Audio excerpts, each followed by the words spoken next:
Mesdames et messieurs, bienvenue dans le monde magique de la street food où ton estomac signe un contrat avec le diable sans lire les conditions générales.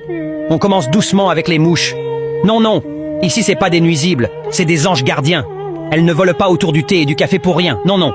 Elles bénissent, elles consacrent, elles certifient, halal, bio, sacré. Une mouche qui plonge dans ton café ici, c'est pas un souci. C'est un baptême officiel. Et le barman le sait. Il les chasse pas, il les regarde avec respect. Parfois il leur parle en ancien latin. Allez mes petites chéries, bénissez cette infusion des enfers. On sent le goût de l'aile gauche, elle avait bien mangé du sucre.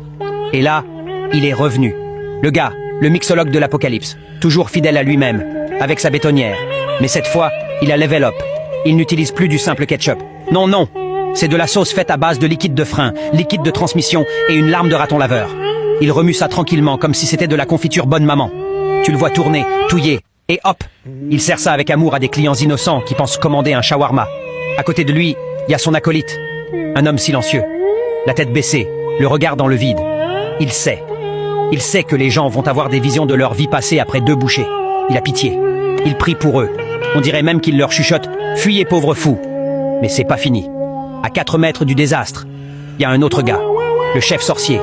Lui, il cuisine pas avec des ingrédients, il cuisine avec des émotions. Il te mélange 2 cuillères de trahison, une pincée de remords, 3 litres de « je t'aime moi non plus ». Et il déglace tout ça avec du jus de promesses électorales non tenues.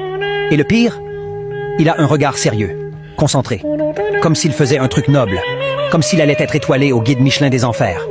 Et toi t'es là, t'as payé 3 €, et tu repars avec une barquette de regrets, un transit intestinal en mode montagne russe, et une mouche dans la poche qui te regarde comme si elle t'avait sauvé la vie. Et toi, tu mangerais ou pas? Tag un pote dans les commentaires avec un estomac en béton armé.